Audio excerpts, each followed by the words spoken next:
Be here. There's no other place I'd rather be other than maybe on a cruise. No, I'm just joking. I don't want to be here with y'all. Y'all are way cooler than anybody on a cruise. Can anybody say amen? All right, tonight, guys, we're going to continue in our This Is Living Now series. And I really want to take just a moment and tell you about something that's coming up that I've kind of not said much about, but it's something I really want to do. Over in September, we'll be launching.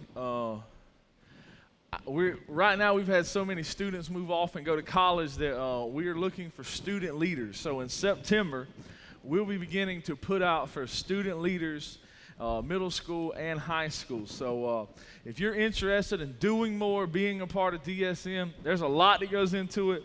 But I can tell you this, it's one of the most rewarding things that you'll ever do. And I'm going to ask our light guys, could y'all give me some house lights? I like to be able to see people. And so, but is everybody fanning in here? I got them checking the air conditioners. I'm fat, so I'm always fanning. So it's just part of the deal. You know, that's like I could live in a penguin habitat. Anybody else in here like that? You all right, like it's got to be 68 degrees with a fan on. Raise your hand. That's what I'm talking about. All right, we can get along. But, hey, tonight, guys, like I said, we are right back in the middle of This Is Living Now, and there'll be more details about our student leadership stuff. But tonight, I want to talk to you about the power of choice, and I want to talk to you about how James, because we've been walking through the book of James, and we've been talking about some different of how the world says we should live, and how the Word says we should live. And tonight we're going to talk about choices, and next week, you don't want to miss it. Pastor Ashley will be speaking, so y'all make sure y'all pack the house. We'll have some free food for you, so y'all come on out, get here early, stay late with us. We're going to have a good night next Sunday night as we wrap up This Is Living Now, and we felt like no better way to wrap it up than with Pastor Ashley bringing the Word. So. But tonight I want to talk to you about the power of choice. And how many of you in here right now have seen all the politicians and all their ads on the news? All right, listen, I'm not going to preach and tell you who to vote for. I would never do that. But I will tell you this. I want you to understand the importance of where we're at with that. Because if we downplay the power of choice, then we'll no longer be a democracy. And there's people that have died to make this thing called voting and democracy possible. And so that's tonight. I just want you, we're right in the middle of a political season, of a voting season. In the next few months, we'll be voting for the President of the United States. And if you're 18, I want to tell you, you have a civil duty to get out there and vote. And if you don't talk to me.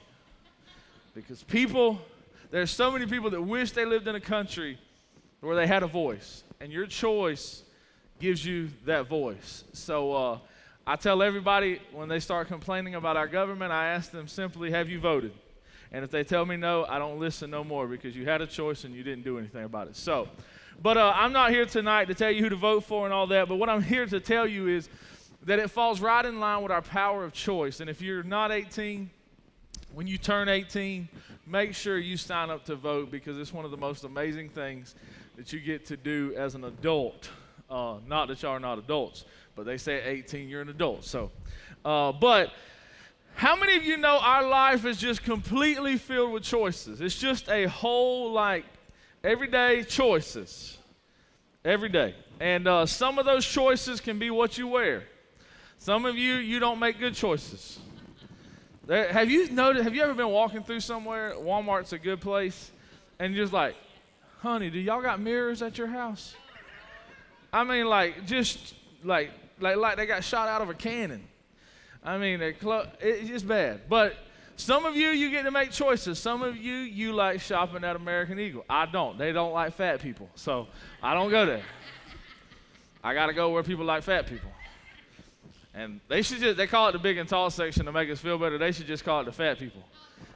So you got to own it, But, I used to say I was big bone until somebody ruined that for me. And they said, I ain't never seen a fat skeleton. So I can't use that excuse anymore either. But guys, we can. You maybe you shop at American Eagle. How many of you in here love Old Navy? Amen. Nice clothes at Walmart prices. Hey, I ordered these offline. Yeah, Old Navy, $12. I didn't know that. I didn't know they could make my pants for $12. So, but we're here now. But maybe you're not even one of those people. Maybe you are like one of those Abercrombie and Fitch people, and then you're crazy, because that's way too much money for clothes. Or maybe like what? Yeah, I know some of y'all in here got money. Y'all better pay your tithes. Or maybe there's some of you in here, you're just like, get me to Walmart and get anything on me that where I ain't showing a bunch of skin. So I'm just telling you, life is full of choices. And tonight we'll exercise a very good choice at the end of this service. Where are we going to eat? It's the $1 million question. Where are we going to eat? It is full of choices. And if you don't believe choices have consequence, just go to Taco Bell. I'm telling you, it's that's like, for some reason, the Davis family, they say that their one in New Brunswick is so much better than ours down here in Camden, but I just can't stomach. Hey, I'll tell you this real quick. I'll leave this joke out here. Probably told you before, but you need to hear it again. You know why Taco Bell don't have a playground? Because you can't have fun when you got to take a poop. So, but so life is full of choices. If you go to Taco Bell, there's consequences. If you go to Chick-fil-A, you can't go on Sunday. So, listen, I'm just telling you, life, I mean, maybe it's, where do I go to school? Some of you, you're limited. Wherever they're going to take you. So, some of you don't have many choices. Others, you can go anywhere you want to. And, career decisions. Some of you are in middle school and you're like, what are you talking about, Pastor Josh? Like, you're just worried about, like, what I'm eating for lunch tomorrow. But some people in here, you're worried about, like, do I go in the military? Do I stay here in Camden? Life's just full of choices. And so with that being said, I want to ask somebody, who in here needs to win some money? All right, let's, all right, Taylor. Come on. All right. Right up here on stage. Life is full of choices. And I will tell you this. I did graduate from Camden County High School. And you have a 20% chance of walking off this stage with money. But you have an 80. There's money under there? There's money under that red cup. But there is there's an 80% chance that you're probably not. And this is the power of choice. We could probably put like little names on top of these, but for the sake of right now, I just want you, I don't know where the money's at. I asked them to simply just swish it all around. And so I don't know exactly where it's at, but before you make your decision, I want to know what's going through your mind right now before you make this choice. I'm very nervous. You're very nervous. Why are you nervous? I don't know. I don't have the money. All right. So, all right. Y'all, I'm about to give her a drum roll, and then she's going to pick one of these cups. So.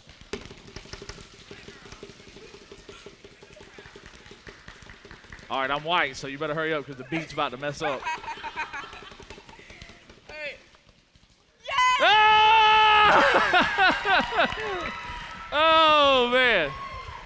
Good job. Awesome.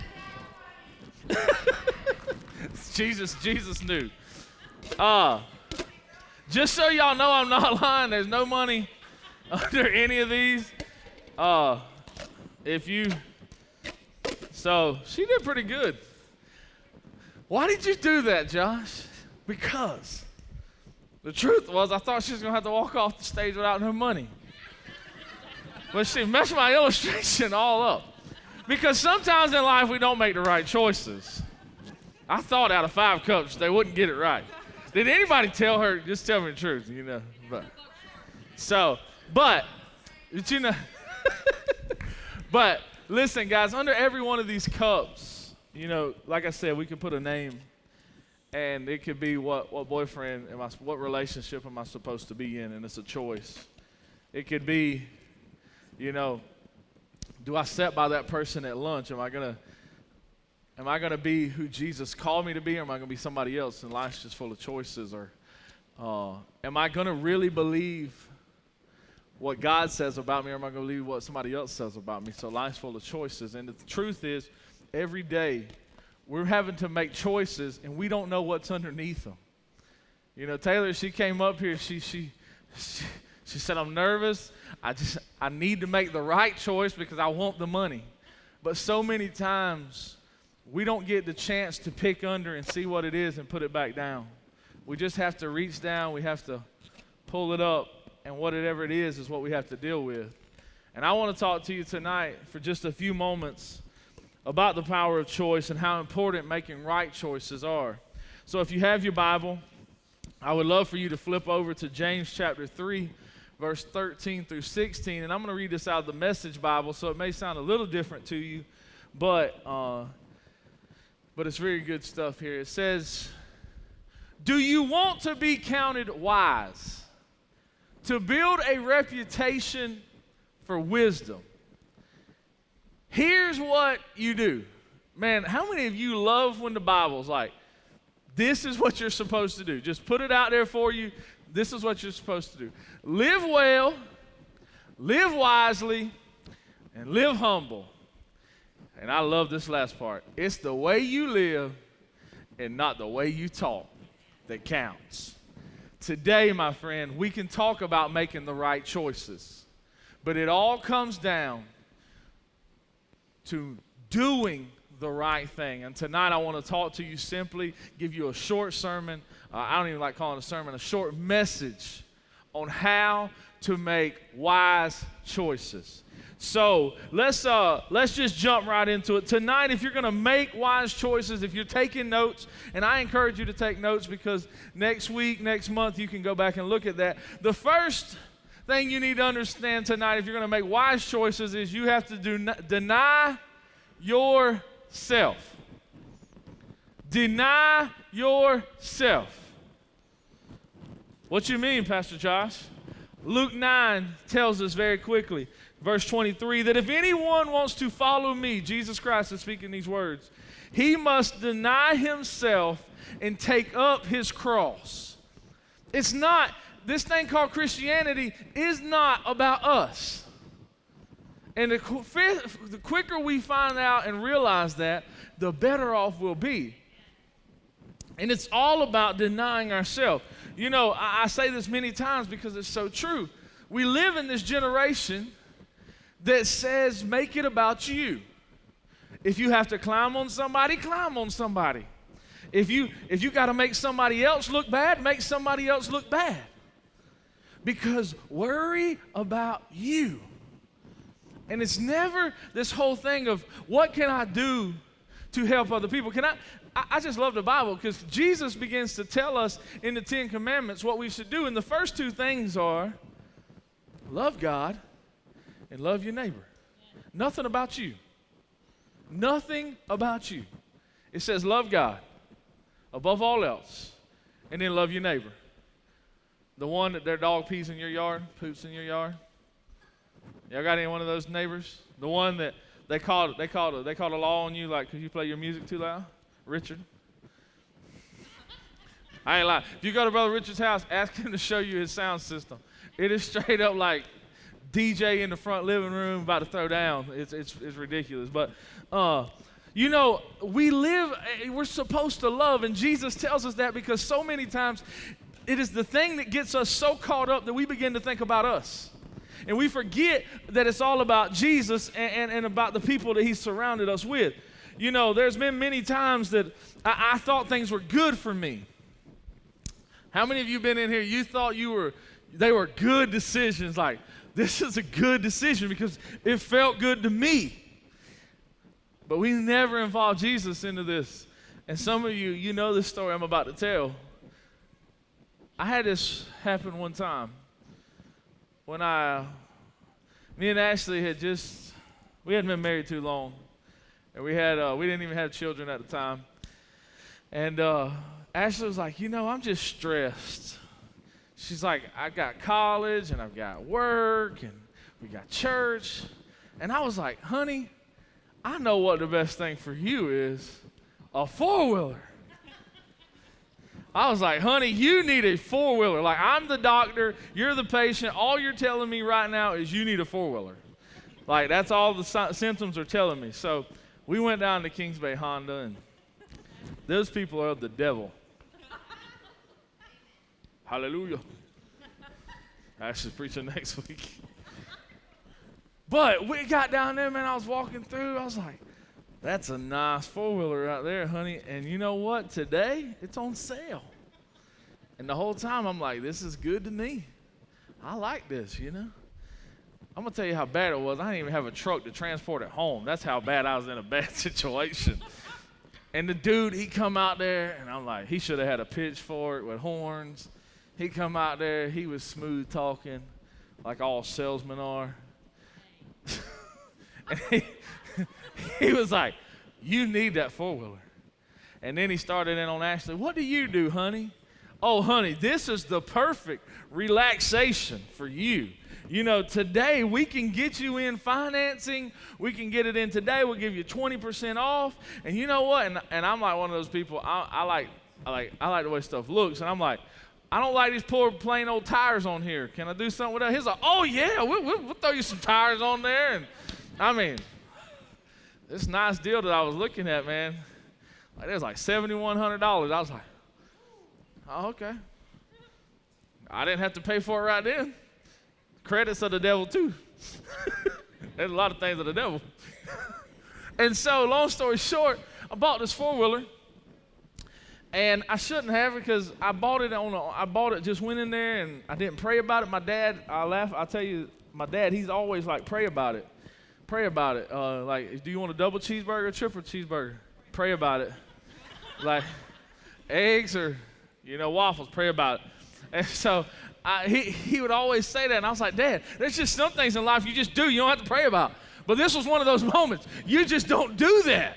And I did that. And so, they ran our credit, and they were like, yeah, man, we'll get you a four-wheeler. And I got the four-wheeler. I got it home. I had to borrow my dad's truck to get it home. That's just bad decisions. And so I get it home, and I'm like, oh, yeah, we're going to go ride it. And as soon as I start taking off through our neighborhood, my landlord comes out, that thing does not need to be rode in here. I was like, okay, so how am I supposed to? I was like, can I just ride it through our area here? You better not turn no wheels. I was like, okay.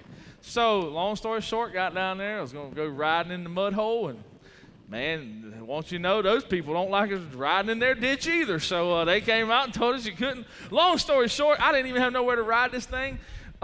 In 6 months, we had rode the four-wheeler 6 times. And we had paid a lot of money. And I'm going to tell you, the story gets worse. Had a buddy.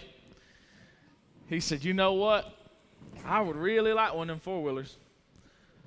I was thinking to myself, yeah, Kings Bay Honda's got it for you. And then I got to think, oh, I got one if you want it. And then he was like, well, my credit's too bad. They won't let me get one. I should have known then. I was like, well, you know what, man? You go to church with me. Don't do no deals with church people. They crooked as the devil. And so I saw the four-wheeler. I'm telling you this whole long story. I'm going to get somewhere with it. Whole long story. He got the four-wheeler. He rode it. They put over 1,800 hours on the thing. Or 1,800 miles. It was ridiculous. And then one day I was going to my mailbox because we didn't switch over to payments. I went to my mailbox. I opened up my mailbox, and it says, you are 60 days late. I said, on what? Because they were supposed to be sending the payment. I said, what? No, because it was still on my credit. Bad. So I have to go to this friend's house, and I'm like, hey, bro, what's going on? I'm sorry, I didn't have the money. I said, oh, you couldn't decently pick up a cell phone, call me, and told me you couldn't afford it? Oh, long story short, I ended up having to lose $3,500 on this four-wheeler, all because I made a choice about what Josh wanted and not about what God wanted. And I want to tell you this, there's nothing wrong with having four-wheelers, there's nothing wrong with having boats and all those things that your family may have. But the truth is, you have to ask yourself, is it the decision about you, or is this decision that's going to be something that Jesus wants in your life? And so I'll tell you that whole story to tell you this, that a small thing, that a small moment in your life can change your life forever if you do not deny yourself. So some questions may come out of this of like, who do I date? Where do I go to college? Or, how do I get out of this?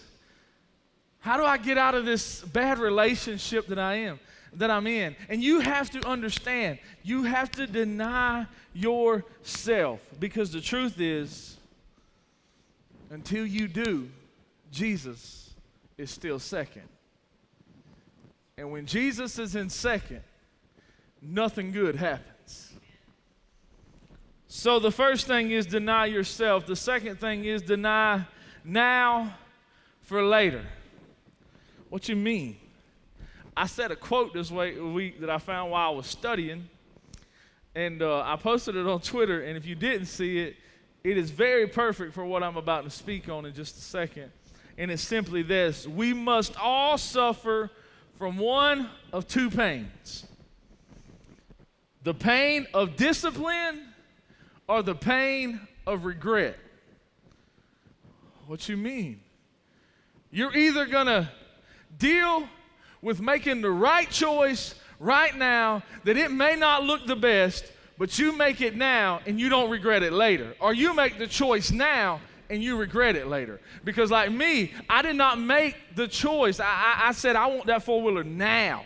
I want it to happen now. You know what? Jesus may have wanted me to have a four-wheeler 10 years down the road, but at that current moment, that was not what I needed in my life. And I want to tell some of you in here that you're going to have to make a decision understanding that you're going to have to pay one way or the other. You're going to pay because of the bad decision you make, or you're going to pay because you stood up and stood for your disciplines, and that's wise. From like James is saying, if we're going to choose wisely, we'll have to deny now for later. There's a story in the Bible about a man named Joshua. And Joshua and 11 other spies went into this land, and they were supposed to spy it out. And they came back, and 11 or 10 of the spies told Moses, said, look, the enemy is too big. They're huge. We can't do this.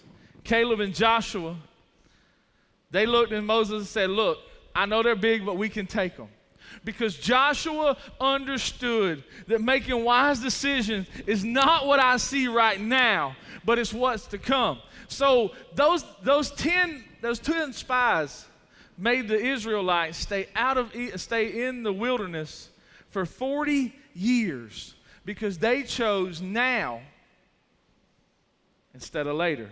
And what the truth is, and I want to tell some of you in here, you're going to continue going through the porn cycle, the sin cycle in your life, doing things that are not the right way because you want to choose now instead of later. And what do I mean?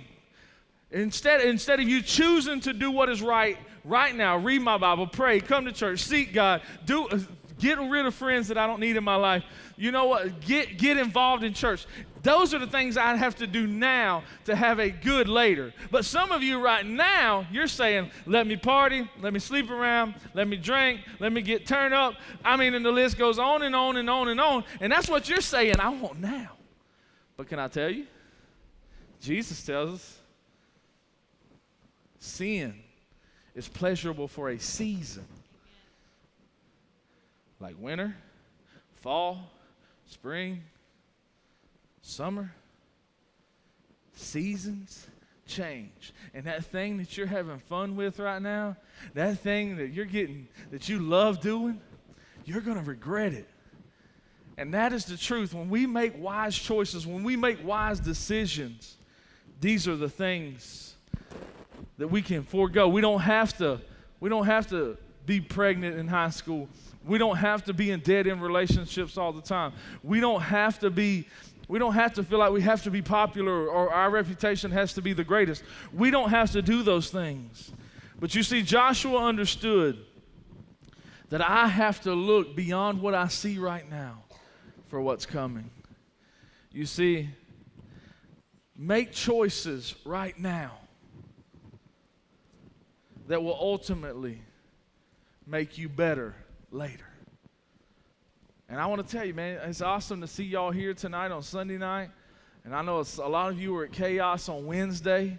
And you know what? I'm excited about it. I'm excited that you love going to church twice, because the more you get into the presence of Jesus, the better off you'll be. And I just want to tell you this, though. It is more than just coming and sitting in this seat, hearing these messages, talking about Jesus. The scripture tells us it's not what we talk about, it's what we do. So when you leave here, you have to take everything that you hear, deny yourself, deny now for later, and you have to begin to put that in action. Because can I tell you, if you're dealing with pornography tonight at 11 o'clock, it's going to come back. It's that issue, that problem that you're dealing with is going to be right there in front of you, and a choice has to be made. You can say how much you love Jesus right here in church, but it's what we're going to do in that moment. And I want to tell some of you in here, you have to understand this one thing. You have to understand that there is something about making a choice at a young age for Jesus. I'm not getting any of you older people, don't think I'm knocking you down, but when you make a decision for Jesus, when you're 14, you're 15, 16, and you begin to live out your life for Jesus, I'm gonna tell you, man, I've been in church a long time. I was that 12-year-old boy that used to fake church, but something happened in my life. And I didn't want to fake Jesus anymore. I wanted it to be real. And when I made that decision to fully embrace Jesus Christ, my life has never been the same. And I want to tell some of you in here, you can make a choice and a decision right now that when you're 30, when you're 40, the roots will still be growing from this place when you were 13. Maybe you're in middle school tonight. Maybe you don't understand all of this, but you know what? I want to make a decision for Jesus Christ. I want to live for Him. I want to do what's right now. I don't have to party. I'm going to tell you, man, and I'm not being boastful. And I'm going to ask PJ to come to the stage. I never smoked a joint. I never drank any beer. I never went to parties. And listen, I know what y'all thinking. You weren't cool enough. Y'all were. Our brother's cool. I mean, when you redheaded and got freckles, everybody want to hang around with you. Let me stop. No, I could have been there, man. I remember one time, I'll tell you this story as we close tonight. I remember I was with Pastor. When I'd rode on the bus, and we would take it to cheerleaders to Savannah. And we were in Taco Bell. Go back. Bad decisions. We were in Taco Bell line, and Pastor's in front of me, and I'm like 14 years old. And this dude taps me on the shoulder, and I turn around, and he's got a joint in his hand. He's like, "You want some weed?" I was like, "Man, I'm from Camden. I don't even know what that is." I knew what it was. I was like, no, man, I'm good. It probably helped that I could make right decisions because my pastor was in front of me. But you know what? I thought back to that. I was like, God, I never had a desire for it. You know what? Everybody talked about getting drunk and how fun it was. But I always heard of after all that, all I heard was the regrets. And I didn't want to do that. I didn't want to be that. Because you see, my granddad, he drunk himself to death. Bottles of liquor every night. I remember my grandma one night. I don't tell this story often, but I'm going to tell you tonight. I remember this because it's choices. I remember when I was 5 years old, my granddad came through the back door, and he was yelling some 4-letter words, and my grandma, her name was Christine. He was like, "Christine, where you at? I'm going to kill you." And my grandma, man, she wrapped me in her arms. I was 5 years old. She ran out the front door, and there used to be an old truck in the front yard. She threw me under the truck, and she crawled under. She wrapped her hand around my mouth. She whispered in my ear, she said, "Be quiet, son. If he finds us, he'll kill us." So you know what? When somebody put a drink in my hand, I didn't think about getting turned up. All I could think about was that granddad that when he got drunk was a different person. So that's why I could say no. That's why I could stand and say, nah, man, that ain't for me, because I don't want to be that person, because it's only one choice away, my friend. It's only one decision away, and I could be that drunk. I could be that nobody. And so something inside of me tonight, I just want to tell some of you, you need to get a hold of life, because it is more than about you. It is so much more. I want to just tell you tonight, as you standing here, the last and final thing that if we're going to make wise choices, we'll have to understand is it's got to be God's will and not my will. Guys, I hear so many of you talk about, I want to do this and I want to go there and I want to be this, and there's nothing wrong with having dreams. There's nothing wrong with wanting to do something great with your life. And so many times we get so upset when things don't fall into place like we think they should. And the whole thing we're thinking is, if God really loved me, then why isn't this working out and why isn't that working out? Can I tell you some of the things in my life that I thought I really wanted? I thought that was what life was about. That when God really showed me the cup, when he said, Josh, this is, if you would have chose this is what it would have been. And in that moment, I was so glad that I chose God's will over man's will. People told me, they said, don't go into ministry, there's no money in it. They told me, they said, find something else. Do something different. And I almost listened, but I wouldn't change it for the world, because it's God's will over man's will. And so maybe you're here tonight and you've got choices to make and you've got decisions to make. And some of you, we've got middle school to college students to adults. And your decisions all vary, but they're all important.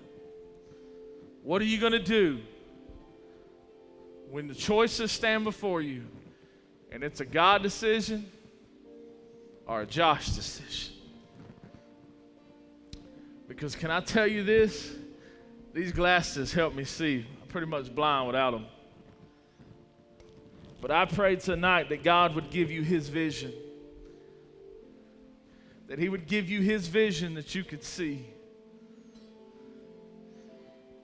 Because the truth is, sometimes the thing we see is completely different than what God sees. But when we can put on his eyes, and when he can see the plans that he has for us, we don't have to worry about getting turned up. We don't have to worry about who our next relationship's going to be. We don't have to worry about any of that, because when we see Jesus, when we see through the eyes of Jesus, we begin to see our purpose, and we begin to see what he's called us to do and what he's created us for. I want to close with this story tonight as we wrap this message up. There was this pastor that he was on a mission trip, and they were hiking through the mountains, and they had stopped that day, and they said, we won't go no further, get a few hours of sleep, and when the nighttime hits, we'll begin to climb the mountain. And this gentleman, he was scared of heights, and so they gave him a little flashlight, and at midnight they began to walk up the mountain, and they began to keep on going higher and higher in the mountain, and they finally made it to the top, and it was about daylight. And about that time, after they had taken a little nap, he woke up and he asked the guide, he said, can I ask you this question? Why did we stop? Why did we stop and do this at night? And the guy looked at him and he said, sir, if I would have brought you during the day, you would have never came. Because there was places that we walked that we were just inches from the edge. So the flashlight showed you just enough to keep going. And I want to tell some of you in here tonight, you want to see the bigger picture. You want to know what it's all about. But Jesus is just saying, trust me. It may be dark. It may be tough. It may be rough. But in this moment, trust me. It's just take the light and go step by step by step. And he will get you to where you need to be. But it's when you accept and say, I will do whatever you ask me to do. I'll take your choices. I'll go where you want me to go. It's not about me. It's not about me. With heads bowed and eyes closed, I want to ask you tonight with a heavy heart. I've been transparent tonight because I want you to understand that life is more than about us. I love the thing that says, I am second. God, I pray tonight that's my prayer, that you would understand that in just this moment that you are second to him. And if it's his will, he wants you to go, he'll send you. If he wants you to do things, he'll show you. Make it about him tonight. I want to ask you, really simple, really honest, just a really simple altar call. How many of you in here tonight would say, God, I want to make wise choices. I'm tired of making the wrong ones. I'm tired of coming in on the short end of the stick. I'm tired of always messing up. I'm tired of dealing with regret. And God, today I want to embrace discipline. I want to embrace doing it the right way. Because God, at the end of the day, it's not about what I say, but it's about what I do. If you're here tonight and you say, that's me, Pastor Josh, I want to make better decisions. I want to make right decisions. I want you to step out of your seat and come to this altar tonight. And we're just going to pray, because every single person in here, we don't get it right every day. But tonight I'm going to deny myself. Tonight I'm going to think about what can come instead of living for right now. And most of all, I'm going to do your will, God. If you're here tonight, as I count to 3, I want you to step out of your seat and move this way.